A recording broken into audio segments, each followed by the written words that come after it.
உங்கள் ராகவியோட வணக்கம். என்ன மக்களே, போன வாட்டி பெண்களை பற்றி மட்டுமே பேசினாங்க, பெருசாக பெண்களுக்கு மட்டும் சப்போர்ட் பண்ண வந்துட்டாங்க, எங்கள் ஆண்கள் படுற வேதனை இவங்களுக்கு தெரியுமா அப்படின்ட்டு. நோ, அதுக்கு நான் இடம் கொடுக்கவே இல்லை. இந்த வாட்டி நம்ம வழக்கறிஞர் சாந்தி பிரியா அவர்கள்கிட்ட கண்டிப்பாக இந்த டொமஸ்டிக் வயலன்ஸஸை பற்றியும் கண்டிப்பாக பேச போகிறோம். நம்ம பெண் பெண் பெண் பெண் பெண் இல்லை, பெண் எத்தனை அளவுக்கு கஷ்டப்படுறாங்களோ அதே அளவுக்கு ஆண்கள் கூட கஷ்டப்படுறாங்க அப்படிங்கிறது நான் கண்டிப்பாக இந்த உணர்வுகள் நான் உணர்ந்திருக்கேன். நான் கண்டிப்பாக மென்ஸ்க்கு சப்போர்ட் பண்ணி தான் நான் பேச போகிறேன். சப்போர்ட் கிடையாது, நியாயத்தை இருக்கிற உண்மையான கடந்து வந்த கேசஸை பற்றி நம்ம சாந்தி பிரியா மேடம் பேச போகிறாங்க. ஏன்னா இதை நம்ம பெண்கள் என்ன பண்ணுறாங்க தெரியுமா, மிஸ்யூஸ் பண்ணிடுறாங்க. கல்யாணம் ஆயிட்டு ஒரு பெண் அந்த புகுந்த வீட்டுக்கு போகும்போது சில பெண்களுடைய புத்தி எண்ணங்கள் வேற மாதிரி இருக்கும். சில படித்த பெண்களே இதை செய்கிறாங்க. படிக்காத பெண்கள் தெரியாமல் செய்யறது ஒரு பக்கம் இருந்தாலும் படித்த பெண்கள் இதை மிஸ்யூஸ் பண்ணும்போது ரொம்ப தவறாக இருக்கு. நம்ம எல்லாருக்குமே தெரியுமே, கல்யாணம் ஆகி 7 இயர்ஸ்க்குள்ள அந்த பெண்ணுக்கு ஏதாவது புகுந்த வீட்டில் இருக்கும்போது சம்பவம் நடந்தால் இந்த ஆணை மட்டுமே சாரும். ஸோ இம்மீடியட்டாக அவங்களை கூட்டிக்கிட்டு போயிட்டு என்கொயரின்ற பேரில் அடிச்சே கொன்னுடுறாங்க. சாந்தி பிரியா மேம் வணக்கம். மேம் பேசிட்டு வணக்கம் சொல்கிறேன். வணக்கம் வணக்கம் ராகவி. அந்த ஒரு இடத்துல நீங்கள் பேசினது நான் மாறுபடுறேன். ஆணை மட்டுமே எடுத்துகிட்டு போய் வச்சிருவாங்க அப்படின்ட்டு ஒரு வழக்கில் அந்த மாதிரி செய்ய முடியாது. மெரிட்ஸ் ஆஃப் த கேஸ் அப்படின்னு சொல்லுவாங்க எப்பயுமே. ஸோ அதனால் அந்த வழக்கு அதனுடைய உண்மை தன்மையை ஆராய்ந்து அதற்கு கரெக்டான ஒரு ப்ரூஃப் எவிடன்ஸ் எல்லாம் சப்மிட் பண்ணுற பட்சத்தில் தான் அந்த மாதிரி ஒரு ஸ்டெப்ஸ் எடுக்க முடியும்.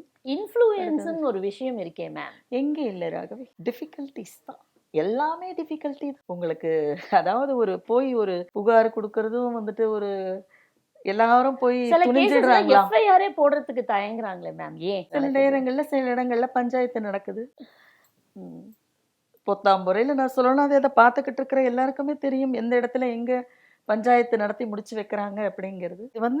இது இருக்கு, அது இருக்கு, அப்படி இருக்கு, இப்படி இருக்குன்னுட்டு நம்ம பேசிக்கிட்டே தான் இருக்க போறோம். மாற்றங்கள் வருது அப்படின்னாக்கா இப்ப நம்ம ஒரு ஆர்டர் பாஸ் பண்றோம், அதை அப்ளை பண்ணணும் இல்லையா, அது வரணும், எக்ஸிக்யூட் பண்ணணும் இல்லையா. எக்ஸிக்யூட் பண்ணாம ஒரு ஆக்ஷனை மட்டும் எடுத்துக்கிட்டு ஒரு பில்ஸை மட்டும் பாஸ் பண்றதுல என்ன ஒரு பிரயோஜனம் இருக்கு? எல்லா கேசஸும் எல்லாம் பண்ணிட்டு எவ்வளோ வந்தாலுமே அந்த ஒரு எக்ஸிக்யூஷன் அப்படிங்கிற ஒரு இடத்துல என்ன ஆயிடுது, முடக்கம் இருக்கிறதுனால தான் குற்றங்கள் தொடர்ந்து நடந்துக்கிட்டே இருக்கே தவிர குற்றங்கள் குறையலை. சதவிகிதம் ஏறிக்கிட்டே தான் போகுது. அப்போ சதவிகிதம் குறைஞ்சிருக்கணும் இல்லை, ஏன் குறையல? That is a lacunae, as simple as that. நீங்கள் ஆக்சுவலி அது ஒரு பொண்ணை பற்றி சொல்லியிருந்தீங்க. அந்த பொண்ணு பண்ணின ரொம்ப லைக் ஜட்ஜே கடைசியில் கண்டுபிடிச்சாருன்ட்டு. எனக்கு அந்த கேஸ் பற்றி நீங்கள் சொல்லும்போது லைக் அந்த மென் எவ்வளோ சஃபர் பண்ணியிருக்காரு. அதாவது நம்ம சேனல்லே உணர்வுகள், உணர்வு அப்படின்னு இருக்கும்போது அது பெண்ணுக்கு மட்டும் இல்லை, எல்லாருக்கும், ஆணுக்கும் இருக்கும் இல்லையா. கண்டிப்பா அந்த உணர்வுகள், இது பாதிப்பு மெஜாரிட்டி அப்படின்னு பார்க்க போனா பெண்கள் அதிகமா பாதிக்கப்படுறாங்க, அதுல எந்த மாற்று கருத்தும் இல்லை. ஆனா சில நேரங்கள்ல சில பெண்கள் அதை தனக்கு சாதகமாக பயன்படுத்தி கொண்டு அந்த மாதிரி கஷ்டப்பட்ட ஒரு கேஸும் இருக்கு. அது ரொம்ப ஒரு என்ன சொல்றது, ஈகோ, தன்னை விட கொஞ்சம் வசதி குறைவா ஒரு இடத்துல நல்ல குடும்பம், நல்ல பையன் அப்படின்னு சொல்லிட்டு கல்யாணம் பண்ணி கொடுத்துடுறாங்க. பொண்ணு நல்லா இருக்கணுமே, நல்லா இருப்பா அப்படிங்கிறது. பட் பெண்ணால் அதை ஏற்றுக்கொள்ள முடியல. ஏன்னா பெண்ணுக்கு வெளிநாட்டுல வாழ்க்கை அமையணும், நல்ல ஒரு லக்ஸூரியஸா வாழணும் அப்படிங்கிற மாதிரி ஒரு எண்ணம். ஸோ அதற்கு பெற்றோர்கள் விருப்பப்படலை. பொண்ணு நல்லா இருக்கணும்னு நினைச்சாங்க இந்த பெற்றோர்கள். அந்த மாதிரி கண்ணுக்கு தெரியாத இடத்துல கட்டி கொடுத்துட்டு அந்த மாதிரி புலம்ப வேண்டாமே, கண்ணுக்கு தெரிஞ்ச நல்ல குடும்பம் நல்லா இருக்கணும்னு சொல்லிட்டு தான் பெற்றவர்கள் பார்த்து செஞ்ச ஒரு திருமணம் தான். ஆனா அந்த பெண்ணுடைய ஒரு ஈகோ, அதாவது நான் ஆசைப்பட்ட வாழ்க்கையை எனக்கு அமைச்சு கொடுக்கல என்னுடைய பெத்தவங்க. அப்ப அந்த கோபத்தை யார் மேல காமிக்கிறது? பெத்தவங்களை எதிர்க்க முடியல. அப்போ வசதி வேற இவங்க குறைவு, படிப்பும் அந்த அளவுக்கு படிக்கல. பொண்ணு நல்லா இருக்கணும்னு ஒண்ணு மட்டும் தான் நினைச்சாங்க அவங்க பெத்தவங்க. அது அவங்க பண்ண தப்பா இல்ல சரியான்றது இந்த இடத்துல நம்ம என்ன சொல்லுவோம், நல்லதான் எடுத்துருக்காங்க. பெண்ணுடைய எண்ணம் ஈகோ, எக்ஸ்ட்ரீம் ஈகோ. என்னைய விட எந்த விதத்துல நீ உயர்ந்தவன், நீ ஒரு தாழ்ந்தவன், என் குடும்பத்தை விட நீ எந்த விதத்துல உன்னைய போய் நான் பண்ணி இப்படி நான் மாட்டிக்கிட்டேன், இல்ல ஒழுங்கா நீ வேண்டான்னு சொல்லியிருக்கு, அந்த பொண்ணு வேண்டான்னு சொல்லிடுன்னு சொல்லியிருக்கு அந்த பையன்கிட்ட. பொண்ணு பார்க்க வருவாங்க இல்லையா, அப்போ அந்த பையன் எப்படி அவங்க பெத்தவங்க சொல்ற பேச்சு அந்த பையன் கேட்டு தானே ஆகணும். காரணமே இல்லாம என்ன காரணம்னு சொல்லிட்டு வேண்டாம்னு சொல்ல வேண்டாம்னு முடியும். சொல்ல இது முடியும். வந்துட்டு பெத்தவங்க அவங்களுடைய நட்பு எல்லாமே இந்த இடத்துல கேள்விக்குறி ஆயிடுது இல்லையா. 2 பேருமே. ஏன்னா இந்த பொண்ணுக்கும் பிடிக்கல, அவருக்கும் பிடிக்கல அப்படின்னும் போது பெரியவங்க யார்கிட்டயும் ஒருத்தர்கிட்ட பேசி இல்ல இந்த பேசல பெண்ணாவது யாருமே. சொல்லியிருக்கலாம். பேசல. பொண்ணு வந்து சொல்லியிருக்கா அவங்க வீட்ல. ஓ. மீறி தான் வந்துட்டு அவங்க பண்ணிருக்காங்க. உனக்கு எது நல்லதுன்னு எங்களுக்கு அப்ப தெரியும் ஆரம்பத்திலேயே பொண்ணு அப்படிங்கிற வேண்டாம்னு மாதிரி சொல்லியிருக்கா. பொண்ணு சொல்லியிருக்கா. சொல்லிட்டு அதுக்கப்புறமா என்ன அவங்க நினைச்சிட்டாங்கன்னா சரியாயிடும் அப்படின்னுட்டு அவங்க வந்துட்டு ஊகிச்சிட்டாங்க. அதுக்கப்புறமா இந்த பொண்ணு வந்துட்டு எப்பயுமே இந்த மாதிரியே சொல்ல வேண்டியது. ஈகோல எது பண்ணாலும் நின்னால் குற்றம், உட்கார்ந்தால் குற்றம், எழுந்தால் குற்றம், நடந்தால் குற்றம்ன்ற மாதிரி இழிவுபடுத்தி பேச வேண்டியது அந்த பையனை. எப்ப பாரு அதே மாதிரி இழிவுபடுத்தி பேசி அந்த ஒரு காலகட்டத்துல அந்த பையனும் பாவம் அது ஒண்ணும் சொல்லல. அந்த பையன் வந்துட்டு ஒரு விஷயத்துல என்ன பிடிவாதமா இருந்தான்னா, நானா வந்துட்டு இப்ப நீ இதெல்லாம் நீ என்ன பண்ற, ம்.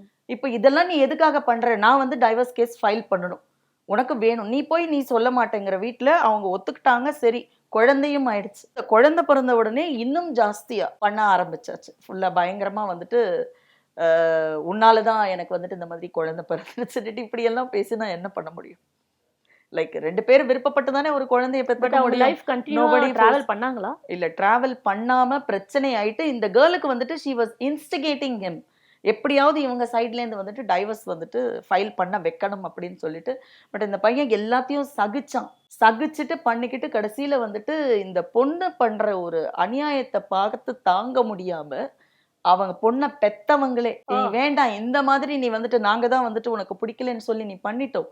ஏன்னா வந்துட்டு அந்த பெத்தவங்க 2 பெத்தவங்களும் பேரண்ட்ஸும் ஃப்ரெண்ட்ஸ், அதனால வந்துட்டு சம்பந்தம் பண்ணிக்கலான்ற மாதிரி பிள்ளைங்களுக்கு நம்ம நல்லது பண்றோம் அப்படிங்கிற மாதிரி தான் முடிவு பண்ணியிருக்காங்க. இந்த பொண்ணு வந்துட்டு எதனால வேண்டாம் அப்படின்னு சொல்லியிருக்கான்னா, இதை விட ஒரு லக்ஸூரியஸ் வாழ்க்கை, இதை விட எல்லா விதத்திலையும் ஒரு உயர்ந்த ஒரு பெட்டர்மென்ட். வாழ்க்கை தனக்கு கிடைக்கும், எல்லாமே ஒரு ஆடம்பரமா வாழலாம், அப்ராட்ல போய் இஷ்டத்துக்கு வாழலாம் அப்படிங்கிற ஒரு எண்ணம். அதற்கு இவன் குறுக்காக வந்து விட்டானே, இந்த குடும்பம் குறுக்காக வந்து விட்டதே அப்படின்னுட்டு மாமியாரை மதிக்கிறது கிடையாது, மாமனாரை மதிக்கிறது கிடையாது, ரொம்ப மோசமா பேசி, அதாவது ஒரு ஒரு சாடிஸ்டிக்னு சொல்லலாம். ஃபர்ஸ்ட் சரி இப்படியெல்லாம் இருக்கும்போது ஒண்ணு என்ன பண்ணியிருக்கணும், அந்த பொண்ணு பிடிக்கலன்னா முன்னாடியே போய் சொல்லி டைவர்ஸ் வாங்கியிருக்கணும். ஒரு குழந்தை பெத்துட்டு உன்னை வந்துட்டு நான் டார்ச்சர் பண்றேன்னு சொல்லிட்டு இப்படியெல்லாம் இருந்தா எப்படி ஒரு வாழ்க்கை வாழ இதுதான் முடியும். தீர்வு. அப்புறம் இவங்க அந்த மாதிரி ஆயிட்டு கடைசியில போய் இந்த she was going on instigating. இவங்க இந்த பையன் வந்துட்டு இல்ல நானா பண்ண மாட்டேன், நானா வேண்டாம்னு சொல்ல பெரியவங்க பார்த்து இதை பண்ணி வச்சிருக்கிறது. எடுத்து பண்றதா இருந்தா உங்க சைட்ல இருந்து பண்ணுங்க. அப்ப என்ன சொல்லியிருக்காங்க, நீ எடுத்து பண்ணுங்க, பண்ணிட்டீங்கன்னா நான் கொடுத்துடுறேன்னு சொல்லியிருக்கான். ஓ. பேசும்போது நான் கொடுத்துடுறேன், வேண்டாம் உனக்கு தான் என்ன பிடிக்கவே இல்லை, ஆரம்பத்துல இருந்து என்ன பிடிக்கல, அங்கங்க வாழ இந்த மாதிரி பிடிக்கல அப்படின்னு சொல்லிட்டு கிடைக்கலையே. குழந்தைய மட்டும் எனக்கு கொடுத்துடுன்னு சொல்லியிருக்கான் ஓகே. அந்த பையன். நீ இப்படி இருக்க இல்ல, உனக்கு பிடிச்ச மாதிரி ஒரு வாழ்க்கை நீ வாழ போற, குழந்தைய மட்டும் எனக்கு கொடுத்துருன்னா அந்த பாயிண்ட்டை பிடிச்சிட்டான். உன்னை வந்து பழி வாங்குறது தான் என்னோட வாழ்க்கையே, அப்ப நான் எப்படி குழந்தைய வந்துட்டு உனக்கு கொடுப்பேன்ட்டு குழந்தைய வச்சு she started playing games. அப்புறமா வீட்டுல போய் சொல்லி அவங்க வீட்டுல அவங்க இதெல்லாம் நடக்கிறத தாங்க முடியாம அவங்களே சரி உனக்கு இந்த மாதிரி நீ நாங்க தப்பு பண்ணிட்டோம்னு நீ ஃபீல் பண்ற இல்லம்மா, அவன் வந்துட்டு டைவர்ஸ் வந்துட்டு ஃபைல் பண்ண மாட்டேன்னு சொல்லிட்டான்னுட்டு அவன் மேல தப்பா அலிகேஷன்ஸ் போட்டு, அதாவது அவனுடைய கொடுமையினால எனக்கு விடுதலை வேணும்னு சொல்லிட்டு விவாகரத்து கோர்றது. இவங்க என்ன இப்படி கொடுமைப்படுத்தினாங்க, இவங்க என்ன மோசம் பண்ணாங்கன்னுட்டு அந்த வன்கொடுமை டொமஸ்டிக் வயலன்ஸ்ல எல்லாம் கேஸ் ஃபைல் பண்ணி அவங்களுடைய ஃபுல் பேரண்ட்ஸ் எல்லாம் வந்துட்டு வர வச்சு கோர்ட்ல அவமானப்படுத்தி அசிங்கப்படுத்தி இந்த மாதிரி வந்துட்டு கோர்ட்டு கேஸ் நடக்கும் இல்லையா.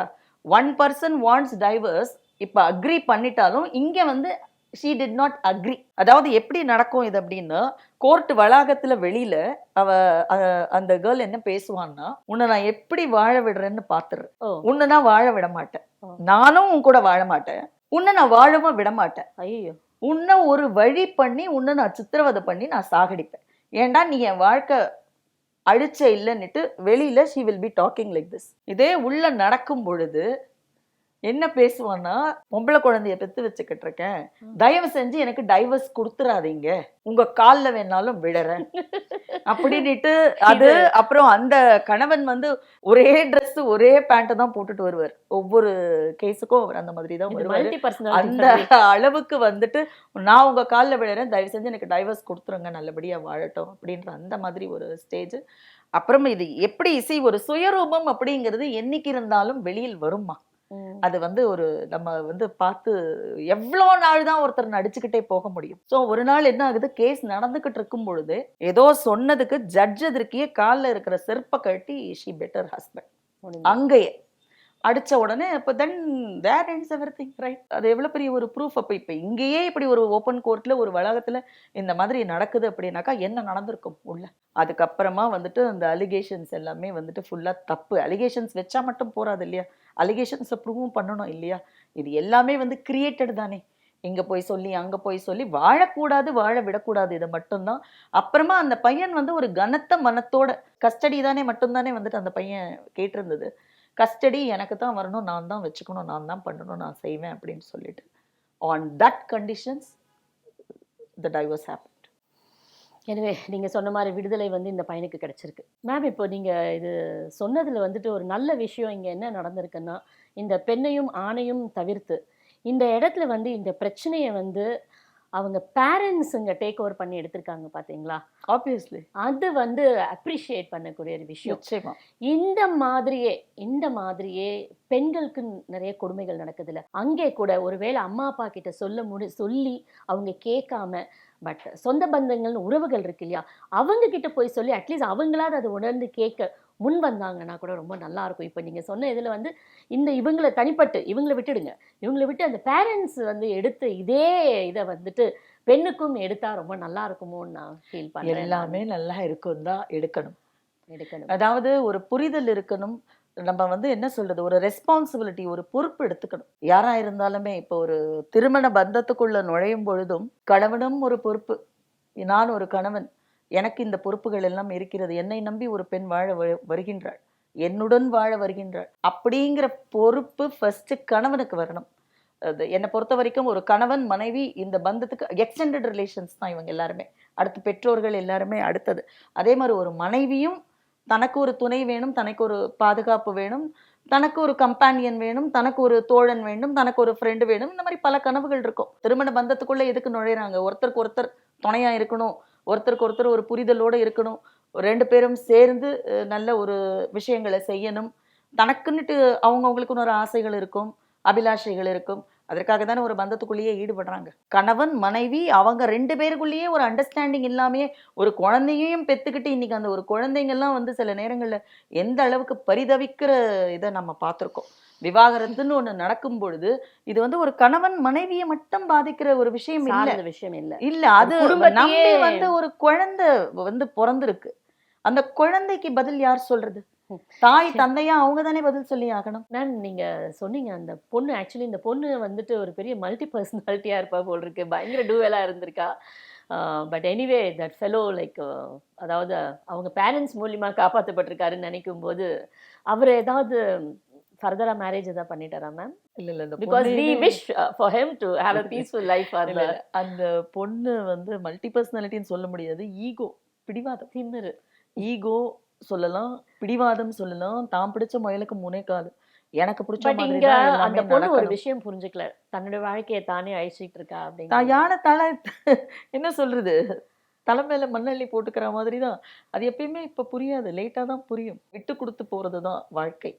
விட்டு கொடுத்து கொண்டே போவது வாழ்க்கை இல்லை, அதுவும் நான் சொல்ல மாட்டேன். எப்ப பாரு நான் மட்டும் விட்டு கொடுத்துக்கிட்டே இருப்பேன் அப்படின்னா அதுவும் வந்துட்டு சரி இருக்காது. அடுத்து இந்த இடத்துல வந்துட்டு வந்து அந்த பெண்ணுங்கும் போது இப்போ ஒரு ஆணும் பார்க்கும் பொழுது இப்போ ஒரு ஆணுக்கும் எப்படி சொல்லி வளர்க்குறாங்க, ஆம்பளைன்னா இப்படித்தான் இருக்கணும், ஆண் பிள்ளை அழுகக்கூடாது.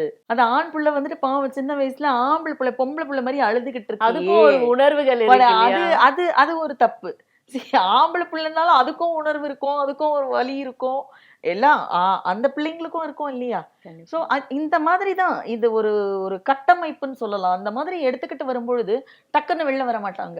டக்குன்னு நம்மள ஏதாவது நினைச்சுப்பாங்களோ, நம்மளுடைய வேதனைகளை நம்மளுடைய சோகங்களை பகிர்ந்துக்க முடியுமா, இப்படி சொன்னா வேற மாதிரி நினைச்சிடுவாங்களா, நம்மள கையால் ஆகாதவன் நினைச்சிடுவாங்களா அப்படின்னு சொல்லிட்டு தனக்குள்ளேயே வச்சு வச்சு வச்சு வச்சு சப்ரஸ் பண்ணி அதுவும் சில நேரங்கள்ல வந்துட்டு ஒரு தவறான ஒரு முடிச்சுக்கிறாங்க. முன்னுதாரணமா அதுவும் நடக்குது இல்லையா. நம்ம வந்துட்டு வந்துட்டு இதுவும் நார்மலா பேசணும், இதுவும் ஜென்ஸ் வந்து இருக்கும். அவ்வளவு சீக்கிரமா இந்த விஷயங்களை வந்து அவ்வளவு வெளிப்படுத்த சீக்கிரமா மாட்டாங்க. ஓபன் அப் ஆக மாட்டாங்க.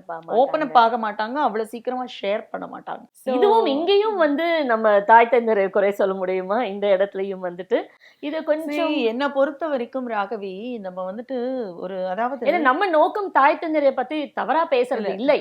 அதாவது அவங்களுடைய புரிதல், அந்த புரிஞ்சுக்கிட்டு அதுக்கு ஏத்த மாதிரி அவங்கள நடத்தி வழி நடத்தினா நல்லா இருக்குமே அப்படின்றதுதான். ஏன்னா வந்து என்ன இந்த பொண்ணு தாய் தந்தர் பத்தி குறை, அது கிடையாது.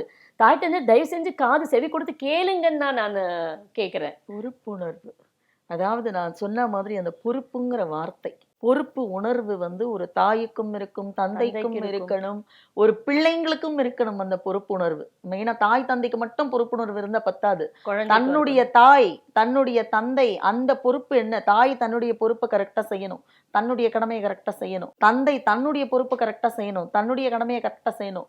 பிள்ளைங்க தன்னுடைய பொறுப்பை தனியா கரெக்டா அதுங்களும் செய்யணும், தன்னுடைய கடமைகளை ஒழுங்கா செய்யணும். அதே மாதிரிதான் கணவன் தன்னுடைய கடமையை ஒழுங்கா செய்யணும், பொறுப்பு ஒழுங்கா உணர்ந்து நடக்கணும். மனைவி There is தன்னுடைய no- பொறுப்பை உணர்ந்து நடக்கணும். There is no அடுத்தது complete மெயினா man. எஸ் மாற்றம். மாற்றம் அப்படிங்கிறது மாற்றம் எப்ப வரும்னா தனி மனித ஒழுக்கம் ஃபர்ஸ்ட். ஒவ்வொரு அந்த ஒரு- இண்டிவிஜுவலுக்கும் ஒரு இண்டிவிஜுவலுக்கும் அது என்னைக்கு வருதோ அன்னைக்கு எல்லாமே நல்லாயிடும். அது தானும் வரைக்கும் நல்லாயிட்டு, சுத்தியும் எல்லாம் நல்லாயிட்டு, எல்லாமே நல்ல ஒரு கட்டுக்கோப்புக்குள்ள வந்துரும். அந்த ஒரு தனி மனித ஒழுக்கம் இல்லாததுனால தானே இத்தனை பிரச்சனைகள். கரெக்டா சொன்னீங்க மேம். இந்த தனி ஒழுக்கம், அந்த மாற்றம் வந்து ஒரு இண்டிவிஜுவலுக்கு வரலன்னா இது மாதிரி இன்னும் நடந்துகிட்டே தான் இருக்கும். நடந்ததும் பாக்குறோம், நடக்க போறதையும் பார்க்க போறோம். நம்மளும் இப்படி பேசிக்கிட்டே தான் இருக்க போறோம். இதுக்கு தான் ஒரு முடிவு கட்டணும்னு நினைக்கிறேன். ஆக்சுவலி நம்ம இது முடிவு கட்டவே முடியாது. ஏன்னா இந்த உணர்வுகள் இந்த இடத்துல நிக்க போறதே கிடையாது. இந்த உணர்வுகள் தொடர்ந்து போய்கிட்டே தான் இருக்கும். மக்கள் எப்படி எடுத்துக்கிறாங்கன்னு எனக்கு தெரியல. அவங்களுக்குள்ள ஒரு சிந்திக்கிற ஒரு திறன் அவங்களுக்குள்ள ஏற்படணும்.